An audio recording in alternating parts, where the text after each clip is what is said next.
Mas quem diria, amando da mesma batida, achei uma aliada pro rap, corote, risada. Nossa frequência faz nossa voz ganhar o mundo, pra nunca ser silenciada. Olá, sejam todos bem-vindos à Pesquisa Gorda, o nosso bate-papo quinzenal com quem estuda o corpo gordo no Brasil. A gente está chegando aqui na nossa terceira edição, nosso terceiro programa, que é uma colaboração do Tamanho Grande com os estudos do corpo gordo no Brasil, estudos transdisciplinares do corpo gordo, e hoje a gente tem uma convidada super especial que vai ajudar a gente a discutir outras perspectivas sobre o corpo gordo. Tem acontecido aqui nesses programas coisas muito legais, gente. Palavras incríveis, conceitos. A gente está descobrindo um monte de coisa e está sendo super legal conseguir articular essa rede, né? Essa rede de pesquisa gorda. E hoje a gente vai falar com a incrível, que eu adoro todo mundo, mas eu adoro mesmo, que é a Flávia Novaes. Ela é a nossa convidada de hoje, mas antes da gente começar a conversar com a Flávia, eu quero lembrar uma coisa.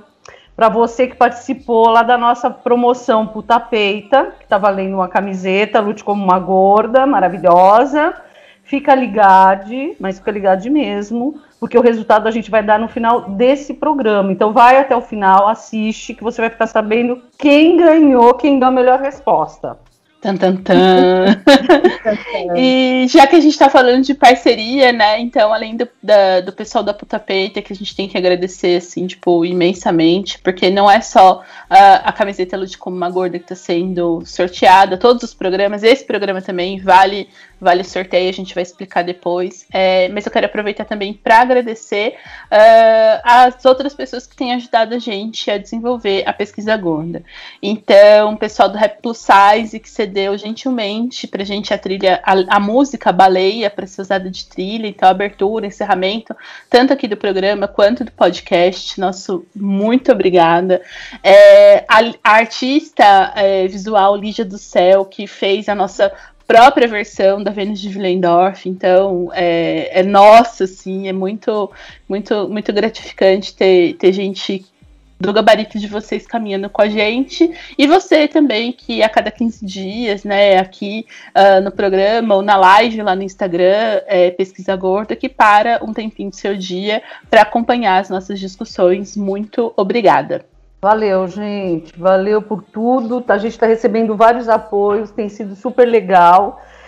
E vamos agora ao que interessa, né? Que a gente vai conversar agora com a nossa convidada, que é a Flávia Novaes, trazendo aí uma outra perspectiva sobre o corpo gordo. Essa é a ideia. Vou apresentar a Flávia e qualquer coisa você acrescenta. A Flávia Novaes, ela é feminista, preta, nordestina, gorda, assistente social, mestre e doutorando em psicologia social e institucional na Universidade Federal do Rio Grande do Sul, em Porto Alegre. E, Flávia, seja bem-vinda. E eu queria, já para começar aí a nossa conversa, eu queria que você contasse para a gente sua trajetória dentro da academia, como que você chega aí nos estudos do corpo gordo. Conta aí para a gente.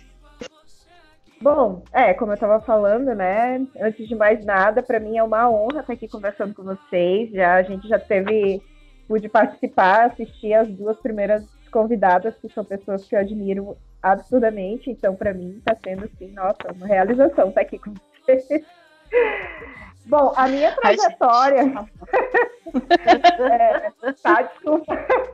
A minha trajetória, na verdade, eu posso dizer assim, que ela está começando no meu doutorado, né? Apesar de, enfim, ser uma mulher gorda a vida inteira. Só no doutorado que eu realmente parto para uma pesquisa mesmo, uma pesquisa acadêmica, por muitos fatores. Assim, eu acho que na minha trajetória eu sempre estive muito ligada à militância LGBT, à militância feminista, né? Eu sempre estive envolvida com estudos de gênero e sexualidade. E tanto que a minha dissertação eu vou estar discutindo sobre transfobia, LGBTfobia. E só que no doutorado eu tive uma virada, porque eu pensei, bom, o doutorado são 4 anos que eu vou ter que me debruçar a um estudo, a uma pesquisa, e eu acho que tem que ser algo que me atravessa diretamente. Assim, não que as outras questões não me atravessassem, né? Quando a gente pensa numa militância anti-LGBTfobia, a gente também está falando de uma militância anti-machismo, anti-feminismo, né? Enfim, os inimigos são os mesmos, né? Mas eu pensei que eu queria me debruçar mesmo a uma pesquisa que me atravessasse diretamente, assim, né? Que atravessasse esses meus marcadores para que eu pudesse falar também a partir de mim, né? E então é algo que eu estou começando a escrever, a discutir agora, apesar de, enfim, sempre trazer um pouco desse tema, dessas discussões nos outros espaços que eu passei, né? É muito legal e muito autêntico, né, Flávia, quando a gente se dá conta. E aí a escrita, a gente já comentou isso em outros programas, né? Com a Jussara a gente falou sobre isso bastante. O quanto a gente. Tudo bem, tá começando agora a escrever, mas tem uma vida com essas experiências, e enfim, quanto o negócio flui e fica verdadeiro, né? A gente não só tem uma perspectiva científica dessa ciência ocidental, contemporânea, né, cartesiana, até assim, por assim dizer, mas a gente tem toda uma vivência empírica, anos de vivência empírica, que a gente está testando o nosso saber gordo, né? Então, é muito legal. Agora, nesse sentido, né, a gente tem uma outra discussão, que é justamente a relação entre gordofobia e racismo, né? Você explica pra gente um pouco onde que esses preconceitos eles se encontram? Como eu disse antes, né? O inimigo é o mesmo, né? Porque quando a gente fala, aí, enfim, toda uma discussão anti-gordofobia que é pensada a partir de uma localização geográfica no norte, né? Parte de uma luta feminista, né? Foram as mulheres engajadas politicamente que começaram a pensar nessa dificuldade e opressão que os corpos maiores sofriam. E muita coisa vem sendo discutida a partir de então, né? Vocês sabem. Mas o que a gente percebe é que são discussões que não trazem uma racialização, né? E não trazem justamente porque se parte do princípio na cultura ocidental que corpos brancos não são corpos racializados. Então, se não são racializados, eles não precisam ser pensados e falados, né? Assim, falando de uma forma bem geral, assim. Então, pouco agora as pessoas, pesquisadores e militantes têm começado a trazer um pouco dessas discussões, né? Especialmente pessoas como eu que têm a questão da raça como marcador forte na sua vida, né? Então, para dizer que uma discussão anti-gordofobia é uma discussão antirracista, porque quando a gente fala de um padrão, de um corpo padrão, a gente está falando de um corpo branco padrão, a gente está falando de um corpo branco magro. E existem até pesquisas de mulheres negras atuais que trazem um pouco da gordofobia como também ligada a uma luta por um arquétipo, assim, para a transformação de um corpo gordo em um corpo perigoso, vamos dizer assim, também traz uma necessidade de afastamento do corpo negro, que são corpos mais cheios de curvas, né? Enfim, porque a gente vive geneticamente isso. Geneticamente, né? Então, quando a gente valoriza um corpo magro, a gente está valorizando um corpo que é mais distante do corpo negro, né? Que é a coisa da boca grande, do nariz grande, né? E aí a gente pode falar de muitas características físicas e étnicas que são diferentes da branca e que, enfim, reafirmar um padrão magro da mulher delicada, da mulher pequena, da mulher doce, é também afastar da humanidade os corpos grandes das mulheres que ocupam espaço, né? Mulheres não podem ocupar espaço nem ideologicamente, subjetivamente, nem fisicamente, né? E a ideia dessa mulher padrão como um exemplo de feminilidade, né? E aí, quando tu pensa naquele arquétipo da mulher negra raivosa, tu não imagina uma mulher negra raivosa pequenininha, magrinha. É sempre aquele arquétipo da mulher gorda, negra, que fala alto, que faz escândalo. Né? Então, exagerada, né?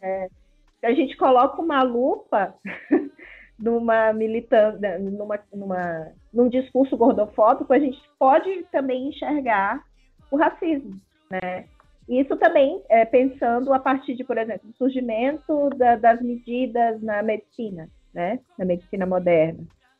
Foram padrões, números, pesos e medidas que partiram de um corpo branco magro. Isso que você falou, cara, muito massa. Porque eu tô pensando aqui já, tô pensando assim, Flávia, essa coisa de universalizar o corpo, né? Um corpo magro, branco, dentro da medicina e tal.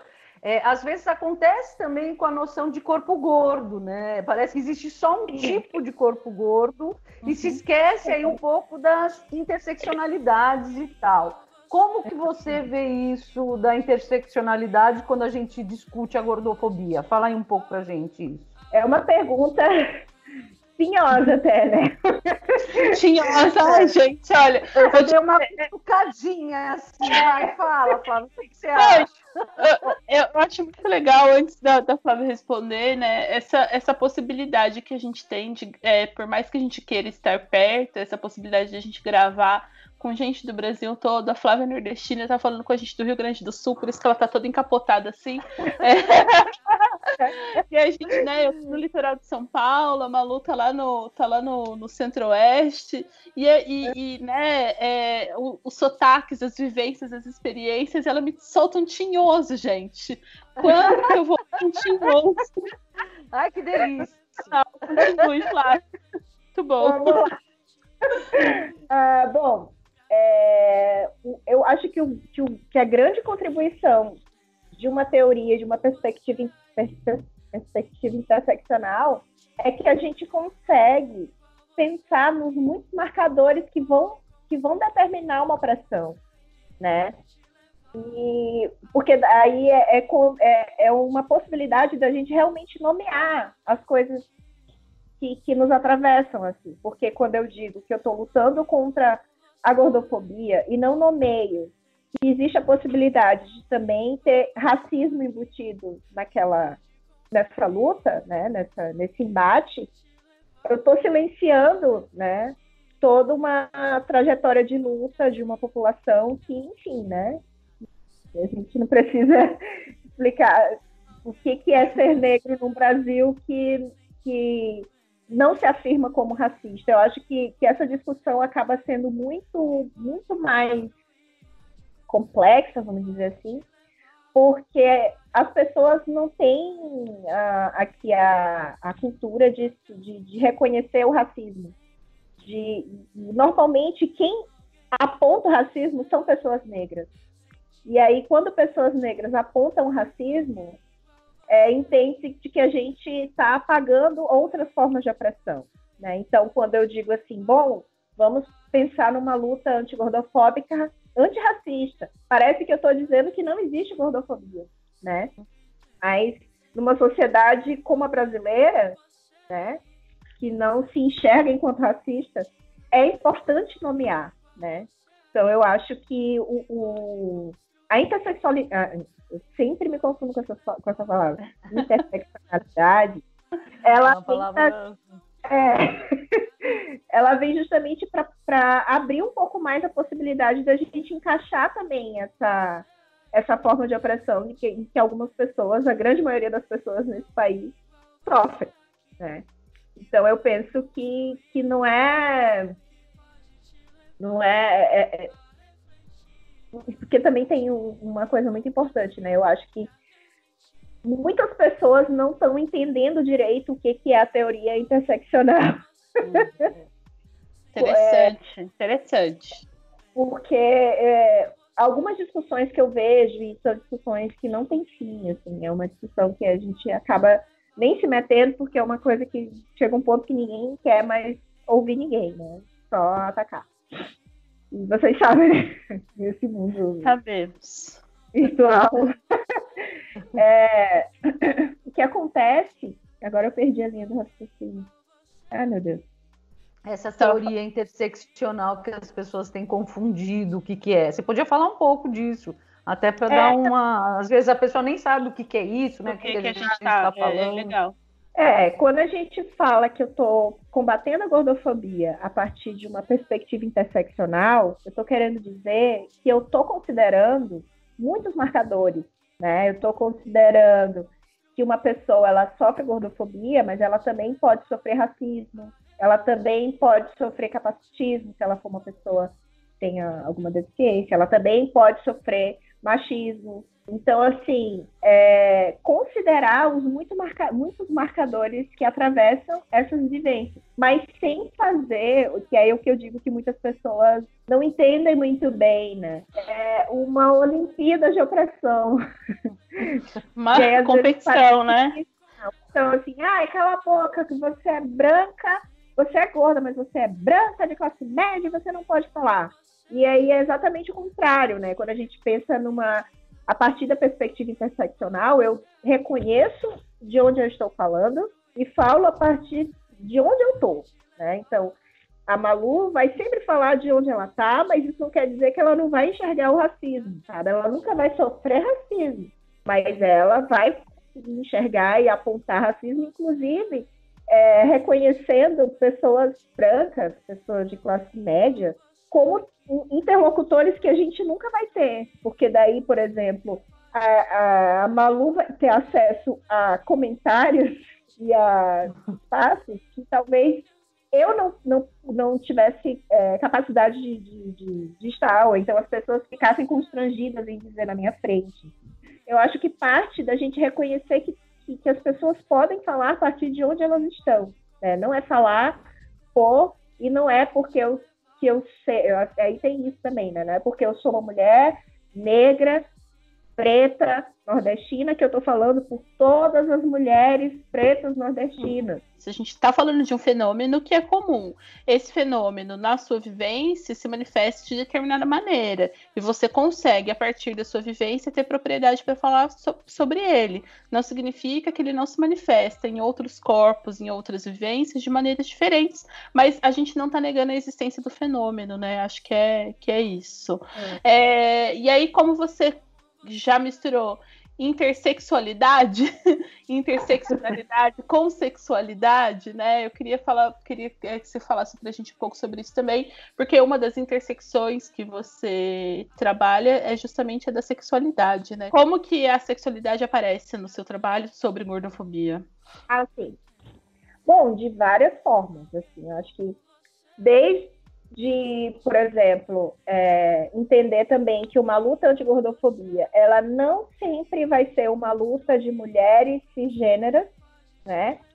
Pela valorização do seu corpo, da sua beleza, assim, sabe? Ela também passa por isso, mas existem pessoas, por exemplo, transexuais que vivem a questão da gordura em seus corpos de uma outra forma, né? Pessoas daí, enfim, se a gente for pensar em orientação sexual, existe toda uma categoria em homens gays, urso, por exemplo, né? Então, assim, entender que quando eu falo de gordofobia, eu não estou falando apenas sobre pessoas cisgênero heterossexuais, né? Existe muita coisa que engloba pensar, né, a diversidade dos corpos, que fala da diversidade de manifestações sexuais, de identidades sexuais, e eu acho que acredito que seja assim nesse sentido, né, de não pensar o corpo gordo como um corpo gordo universal, né?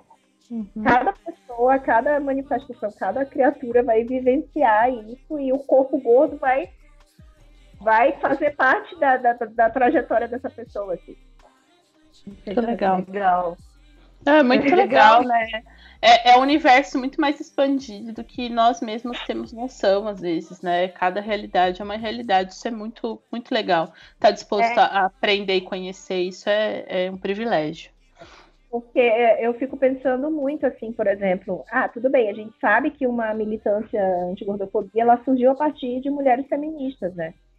E a gente também sabe que mulheres sofrem uma opressão nos seus corpos que é muito diferente, e aí eu tô falando de mulheres cisgênero, né?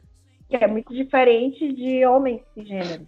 A gente, apesar de saber disso, a gente sabe também que outras pessoas vivenciam isso, né? Que aí eu fico pensando, e aí é uma coisa que me incomoda, assim, de uma maneira geral, assim, que eu tento trabalhar nisso e questionar mesmo, assim, por exemplo. Quando a gente vê páginas feministas muito bem intencionadas, que prezam por, vamos falar sobre a vagina, vamos falar sobre a menstruação. A gente sabe que a menstruação é um tabu, a gente sabe que a vagina é um tabu, mas me incomoda a gente pensar que homens podem ter vagina, que existem homens que menstruam, né? Então, assim, quando a gente pauta, por exemplo, essa militância anti-gordofobia, muito nessa coisa de aceite suas curvas, você é bonita, e a gente também está falando que, de uma certa forma, que só é possível lutar contra a gordofobia sendo uma mulher cis, né? Assim, então, isso é eu acho muito legal, Flávia. Perigo, né? É importante, aí é isso, né? Eu não estou negando que é importante que a mulher se ame, que a gente preze por essa valorização, mas que a gente também entenda que, né, eu não estou acabando com a gordofobia no mundo quando eu digo para as mulheres se amarem e se acharem bonitas. Assim. Existem outras formas também de tentar romper com isso. Muito legal. Eu agora vou dar um salto, porque eu fiquei te olhando e lembrei do seguinte, a gente em Bogotá, né, Flá? Foi tão lindo, gente. Foi o evento da minha vida, né? Foi muito legal. Para quem não sabe, ano passado, em novembro, eu e a Flávia, as únicas brasileiras. A Cono foi, ela é chilena, mas ela tá morando agora no Brasil. A gente foi para lá, no primeiro encontro latino-americano, né? Do ativismo Gordi. E a gente ficou no mesmo quarto, eu e a Flávia, então a gente trocou muitas ideias, a gente se aproximou, a gente conversava sobre as coisas, a gente comeu arroz com coco. Ai, quero! É uma delícia.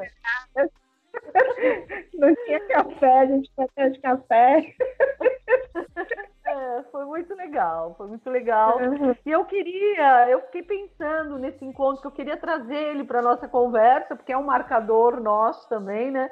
Sim. E eu fiquei pensando daquele encontro intenso, né? Durante uma semana, tinha oficina de manhã até da noite, chegou no final, a gente já nem aguentava mais de tanta coisa. Teve uma oficina lá, no encontro, que foi muito interessante.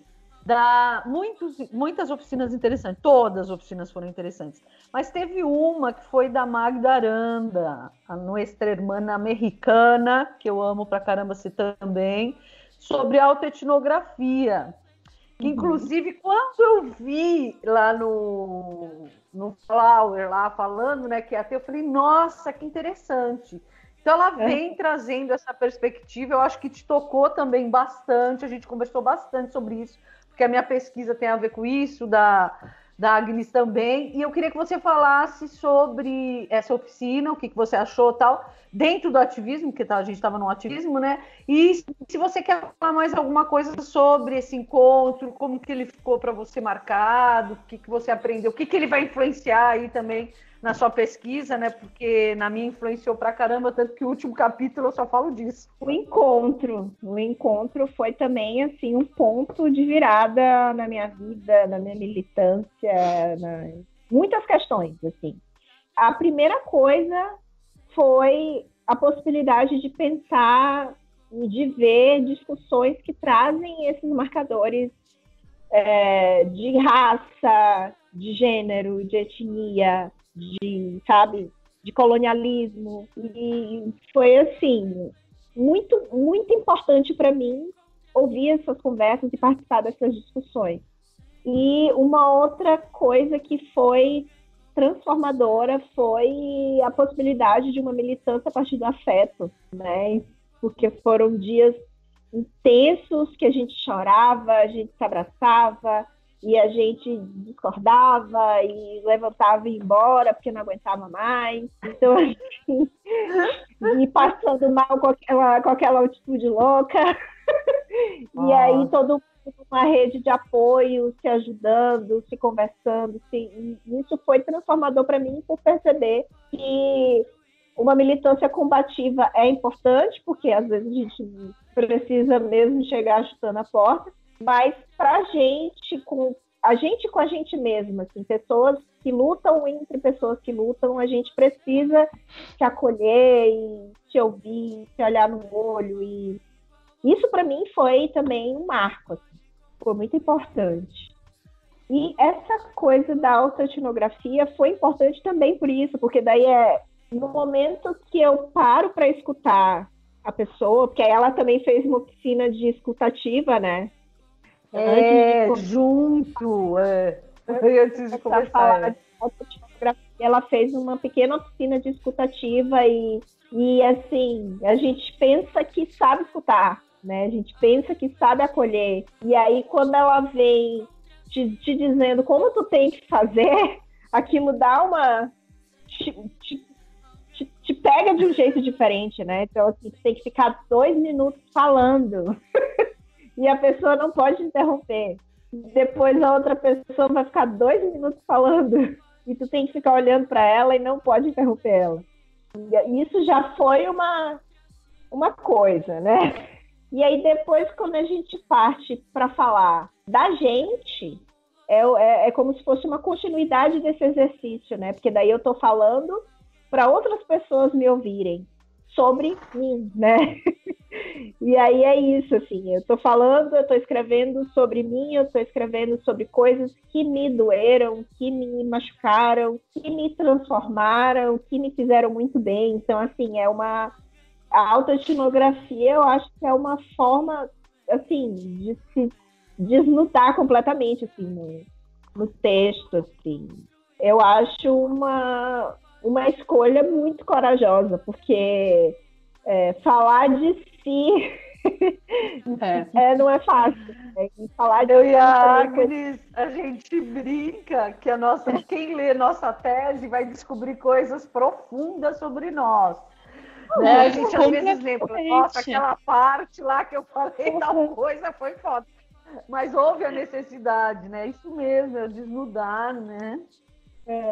Porque então, eu acho que também é isso, né? A gente está falando de um fenômeno comum, né? Assim, que se manifesta de diferentes formas em diferentes corpos, mas é um fenômeno comum.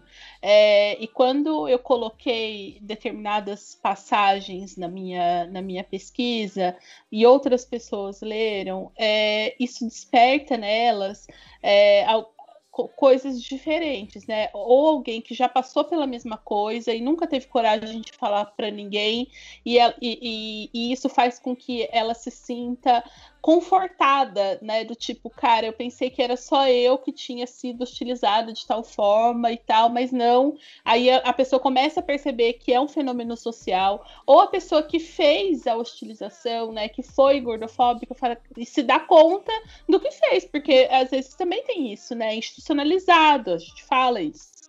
Né? É enraizado, é institucionalizado, faz parte da rotina da sociedade contemporânea ocidental ser gordofóbica. Então as pessoas não se dão conta que elas estão cometendo, e se ninguém falar, elas vão continuar não se dando conta, né? Então essa escrita, ela vem disso, né? Eu acho que tem essa contribuição. Quando a gente abre essa possibilidade de escrever sobre si, que a gente percebe a potência disso, né? De se colocar ali. Porque, óbvio, quando eu escrevo também, um texto teórico também está falando de mim, né? Porque sou eu que estou escrevendo, no fim das contas. Mas quando eu assumo isso, quando eu assumo o protagonismo daquilo, eu ganho uma potência diferente, né? E a pessoa me lê diferente. Honestidade. E aí eu fico pensando também, porque daí, quando eu comecei a me voltar para essa coisa da militância, eu comecei a conversar em vários espaços sobre esse tema, né? E o quanto eu percebo o quanto é importante falar sobre isso, porque o que a gente recebe depois, de volta, são relatos muito íntimos, muito apaixonados. E a pessoa ela vem e te entrega uma confiança só porque tu começou a conversar sobre aquilo. E, assim, a falta de espaços seguros para ela conversar sobre essas questões, sobre essas dores, sobre tudo isso, isso também demonstra a potência do falar, né? Do falar de si, né? Tanto na escrita, no caso da autoetnografia, quanto conversar mesmo, abrir espaços de escuta e espaços seguros de escuta, falar de experiências, trocar experiências, assim. Eu percebo que tem uma força, né? Uma força que é muito importante, que é transformador também para quem nos escuta falando sobre isso. Assim. É legal, já puxa para a próxima pergunta, que tem tudo a ver, né? Acho que do mesmo jeito que a Pesquisa Gorda está fazendo esse trabalho, eu faço com tamanho grande, a Malu faz com estudos do corpo gordo, é essa preocupação de expandir aquilo que acontece na nossa pesquisa acadêmica para além desses muros da academia, né? Como que tem sido isso para você? Eu digo que eu tô cavando o espaço com como é que a gente fala? Não sei se é machado, não sei, eu tô futucando ali para garantir meu espaço de discussão, assim, porque é muito novo, né? Assim, então, assim, a gente cria espaços para conversar sobre isso, e é isso que eu tenho feito, assim. E eu acho que, bom, eu estou agora no momento de escrita do projeto de qualificação, então tá, assim, bem caótico, né? Que é quando eu tenho que parar e organizar no projeto tudo que passa pela minha cabeça, pensando numa pesquisa que seja, que abra essa possibilidade dessa potência da fala, né? Da conversa, do acolhimento, assim. Eu acho que eu penso numa pesquisa que contribua nesse sentido, assim, que abra esse espaço, tanto espaço para outros pesquisadores depois de mim, né? Olha, verem que é possível fazer essa pesquisa naquele pós ou num pós, né? E é isso também, né? As pessoas falam, olha, eu posso pesquisar sobre isso. Eu digo isso porque eu pensei isso, né? Sim. Então, tanto nesse sentido, assim, né, de contribuir para a produção de um conhecimento sobre nossos corpos, como, aí já falando da minha pesquisa especificamente, de possibilitar esses encontros, assim, de possibilitar espaços seguros de conversa. Eu vou já entrar, então, nisso aí, tudo que a gente falou, para fazer uma pergunta. Lá em Bogotá, lá em Bogotá, eu me surpreendi, porque eu sempre fui uma pessoa que eu sempre me denomino ativista gorda, sempre. Ativista gorda, né? Depois que eu assumi, então, lá na academia, na minha pesquisa, para as pessoas, sou uma ativista gorda. E assumi isso, junto com a autoetnografia, com a minha tese, nas palestras que eu dou, nas entrevistas e tal, é uma maneira também de apresentar esse grupo de pessoas gordas que lutam pela despatologização e tal, pá. Lá em Bogotá, teve uma pessoa lá, virou e falou assim, olha, eu não sei se eu vou me denominar ativista gorda, porque eu acho que isso é colocar a pessoa, tipo, elitizar a luta dela. E eu fiquei olhando e pensando muito sobre isso, né? E aí, eu queria que você falasse um pouco sobre isso, seu posicionamento, como a gente sabe que você é ativista, já falou, a gente conhece e tal. Como ativista gorda, o que é ser ativista gorda para você dentro da academia, dentro de uma pesquisa, enfim. Fala pra gente aí disso daí, o que é ser, porque é uma coisa nova também, né? A gente também tá aqui fazendo picada, né? Entrando você falou com o machado, entrando com o facão, né? A foice, o facão, a foice, o martelo, opa! É tudo mato. Chegamos nesse lugar que é tudo mato. Então, fala aí pra gente como que é a sua visão hoje, né, sobre isso. se hoje eu me denomino uma ativista gorda, isso também de um movimento muito íntimo, né? Muito íntimo, muito pessoal, de valorização disso, assim, né? Depois de toda uma trajetória de, enfim, infância, adolescência, primeira idade adulta, achando que eu iria emagrecer e a minha vida ia começar a ficar perfeita, né? Sempre buscando esse... eu vou emagrecer e todas as portas do mundo vão se abrir, e esse dia nunca chegou. de emagrecer, né? E eu acho que encontrar um ativismo gordo e se autodenominar ativista parte desse movimento de valorização pessoal mesmo, assim, de encontro e de aceitação é isto que eu sou. Eu sou gorda. Eu não tem nada de errado nisso.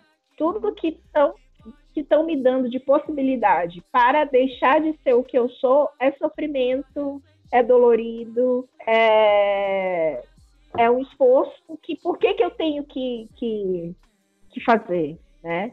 E eu acho que, antes de mais nada, se entender como ativista gorda é fazer as pazes com o seu corpo, fazer as pazes com isso, com a nossa trajetória, com os nossos limites e nossas potências, principalmente. Quando tu te empodera, tu vira chata, porque daí tu não escuta mais com os mesmos ouvidos comentários, tu não vê com os mesmos olhos. E eu lembro que uma das coisas que para mim foi muito marcante, assim, aí eu vou fazer uma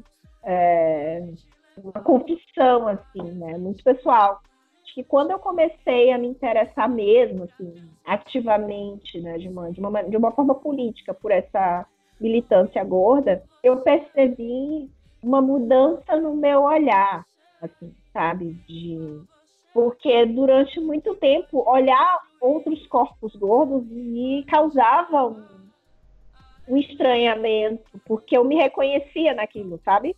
Então era assim, de não achar bonito, assim, sabe? De não achar agradável. Quando eu comecei nesse processo de político mesmo, eu comecei a perceber que eu comecei a admirar corpos gordos, né? Comecei a achar pessoas gordas bonitas, comecei a achar pessoas gordas e daqui a pouco eu nem percebo mais que a pessoa é gorda, sabe? Ultrapassa, né? Muito legal isso. Sensacional.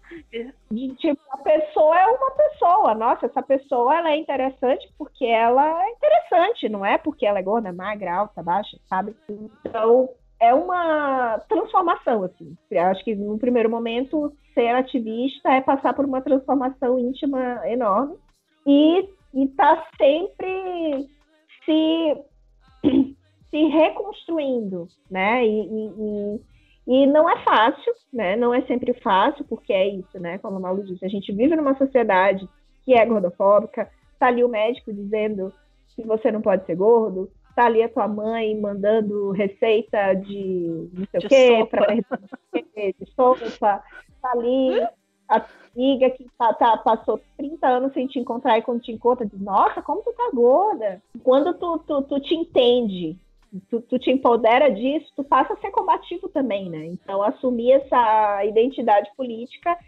é assumir uma treta também, né? É se perdoar e assumir essa treta para a vida mesmo. Assim. E eu acho que também é muito parecido quando a gente constrói uma trajetória política em outras frontes, né? De uma perspectiva, por exemplo, de esquerda, que a gente começa a perceber várias coisas, e feminista, que a gente começa a não aceitar várias coisas, né? Então, é da mesma forma, assim, é transformador, porque a gente não vive mais no mundo como a gente vivia antes. É um desafio mesmo, assim, viver uma militância é desafiador. Ai, gente. Assim. Bateu forte aqui. Se identificou, né? Se identificou. Muito. É muito legal, né? Porque é o óbvio, é o que a gente sente, vive, mas é a outra falando, aí você olha e fala, é isso mesmo. Muito bom ouvir, né? Eu vou então já puxar para outra. Eu te sigo, a gente, né? Segue, vê nas redes sociais e tal. E eu sei que você trabalha numa ONG, que eu não sei o nome, mas eu sei. Eu vejo lá você participando de várias coisas. Você também trabalha num projeto de literatura muito massa, que eu também não sei o nome e tal, mas que eu vejo os livros que você propõe, adoro todos. Tem 2 que eu já li por causa de você. E aí eu queria que você falasse sobre esses seus projetos, para você ver. Eu sou sua seguidora, você é blogueirinha já, Flávia. Cadê os recebidos da gente, né?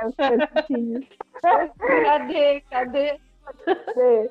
Não, então, eu participo de uma ONG que chama Somos, que é uma ONG que já tem 17 anos de atuação aqui em Porto Alegre, uma ONG LGBT, né, que tem na trajetória assim, muitos projetos, principalmente com a população soropositiva, HIV positiva, então são projetos educativos, projetos de cultura. Já estou há 3 anos trabalhando nessa ONG, trabalhando voluntariamente. Então, que a gente não militando, né? Militando. O projeto de literatura partiu de um desejo que eu já antigo, já de propor um espaço de conversar sobre literatura.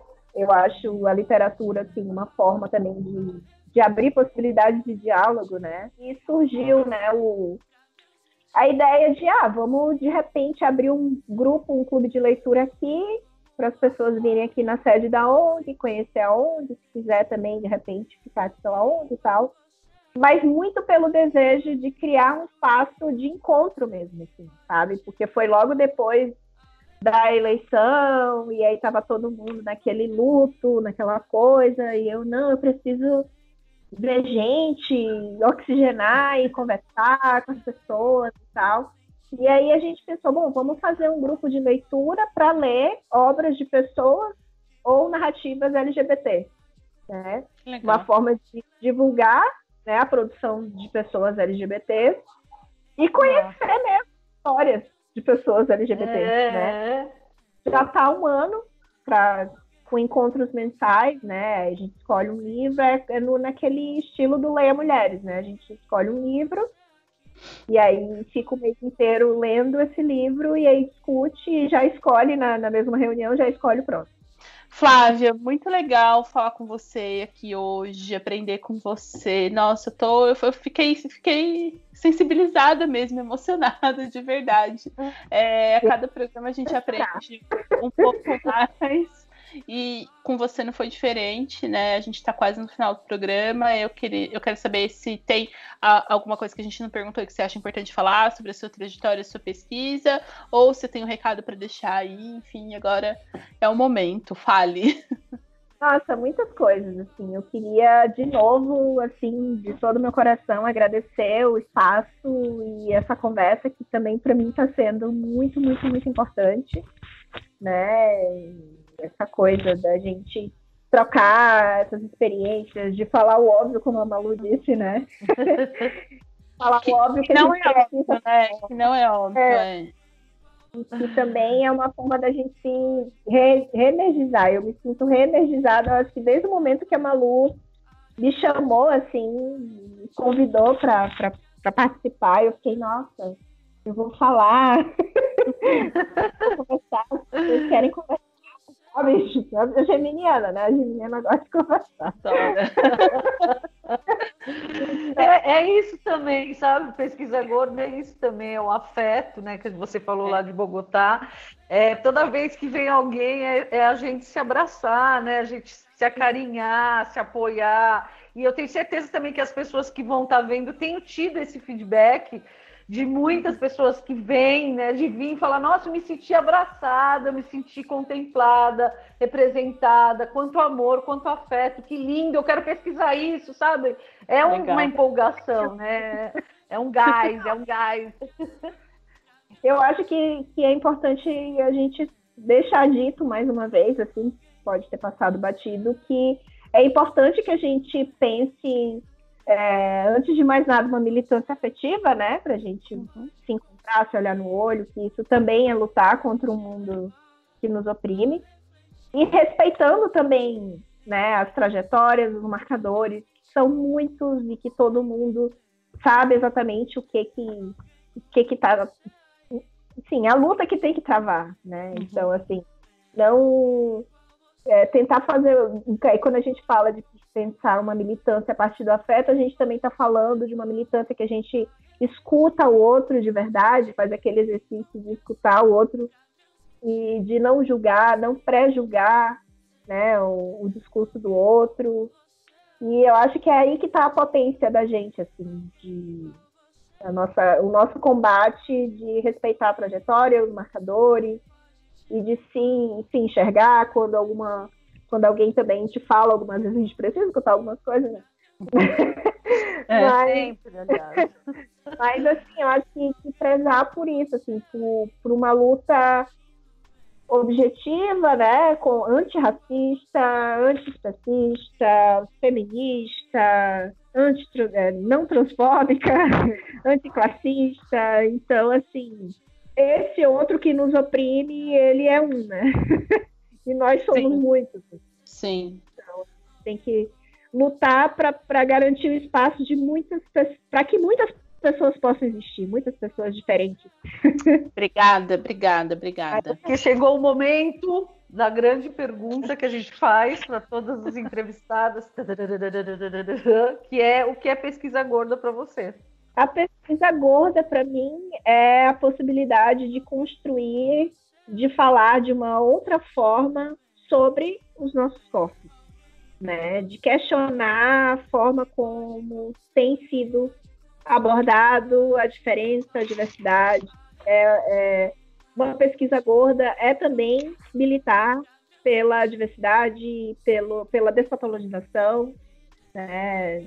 Fazemos parte dessa luta. Então, para mim, pesquisar, né?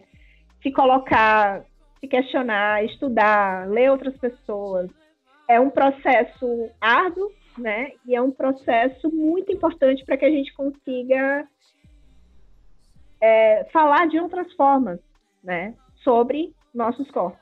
Que eu acho que a gente já foi muito catalogado, muito medido, e é uma forma de extrapolar esses padrões que nos colocam, tanto enquanto corpos gordos, como pesquisadores, né? Porque a gente também fala de uma academia que é rígida, que determina o que é importante, o que não é importante, e que tenta determinar quem é o pesquisador bom e o pesquisador ruim. Então, pesquisar esse tema é demonstrar que nós também somos produtores de conhecimento e que podemos falar sobre nossos corpos de outra forma. Então, vamos agradecer, né? Muito legal.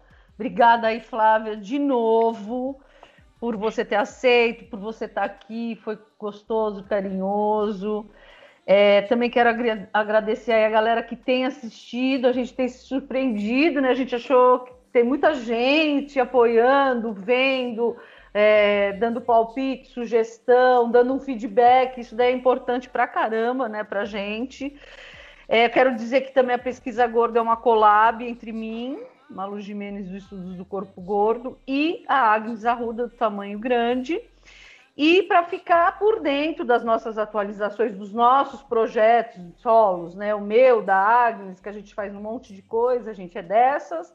Vocês já sabem, né? A gente tem um canal no YouTube, no Facebook, no Instagram. Pode ir lá dar uma olhada e ver quem que são essas gordas aí, o que elas estão fazendo da vida. Segunda, dia 18, às 5 da tarde. Então, a Flávia ela vai estar com a gente mais uma vez, só que agora lá no IG, né? No Instagram, na nossa live gorda, para comentar sobre como foi, né? Porque a gente é dessas, a gente não consegue terminar e se despedir, a gente não precisa consegue. se ver mais uma vez, a despedida é muito pega, né, Agnes? Adoro. A gente já pega, a gente já quer ir para Porto Alegre, a gente já venho. nunca fui pra Porto Alegre, acreditam? Agora é a Agnes, ela se perdeu no roteiro, mas ela vai voltar, né? Se emocionou, ela se emocionou, tipo, eu estou, o que eu faço agora? Eu não quero que a Flávia vá embora, para com isso. Presta atenção, isso porque é ela que me fala, presta atenção, segue o roteiro. E agora, olha como a vida é, né, Agnes? As voltas que o mundo dá. Nadar, né? Olha só, não, falar que a gente faz muita coisa sim, né? Então, além da live, cabe dizer que esse programa, assim como os outros, também estão disponíveis em podcast Pesquisa Gorda. O link está na descrição do vídeo, mas você acha no Spotify, Pesquisa Gorda, é só colocar lá. E fica ligado, né? Porque daqui a pouquinho, depois dos créditos, a gente vai anunciar quem ganhou a camiseta, quem vai levar a camiseta Lute Como Uma Gorda, fruto da nossa parceria com a Puta Peita, aqui com a Pesquisa Gorda. E para encerrar, um beijo gigante, imenso de gorda. Obrigada, Flávia. Gente, obrigada. Até a próxima. Valeu demais. Tchau, pessoal. Beijo, tchau. Sempre tem alguém como você aí, sentindo bem. Alguém igual você aqui, que pode construir. Oi, gente, voltamos aqui para anunciar a ganhadora da nossa parceria com a Puta Peita, com a camiseta Lute Como Uma Gorda. Uma parceria aí que tem apoiado o Pesquisa Gorda. Então nós lemos as respostas, ficamos em dúvida entre duas pessoas e no final a gente escolheu, né, Agnes? Exato, a gente tinha pedido para que vocês, no vídeo da Jéssica Balbino, comentassem respondendo a pergunta que é Pesquisa Gorda para você, pergunta que a gente faz para todos os nossos convidados, convidadas, né? E das duas respostas, das muitas respostas que vieram, as duas que a gente ficou em dúvida, uma delas nos chamou a atenção e que foi a da Lorena Noleto, você é a ganhadora da camiseta Parabéns, Lorena, gostamos pra caramba, obrigada aí pela sua participação. Entre em contato, né, com a gente lá no Instagram, no inbox, conversa com a gente, que a gente vai pegar seu WhatsApp e vai passar para as meninas lá do Puta Peita que vão entrar em contato com você. E obrigada, Lorena, mas obrigada também a todas as pessoas que comentaram, que responderam. A gente continua com a parceria com a Puta Peita, então não foi só nesse programa. Todos os programas agora estão valendo kits da Puta Peita, então você que quer, né, ter aí um kit da Puta Peita também, além de, óbvio, poder entrar no site, poder comprar o seu kit. A cada programa a gente vai sortear um kit diferente. Então, valendo para o próximo programa, todo mundo que curtir e comentar no programa aqui da Flávia também está concorrendo a um kit que a gente anuncia no próximo programa com a Cono, não é isso? É isso mesmo. Então, aproveita aí, curte a gente, segue a gente. Obrigada pela participação. Um beijo para todo mundo e até mais. Tchau, tchau. Sentindo bem, alguém igual você aqui, que pode construir.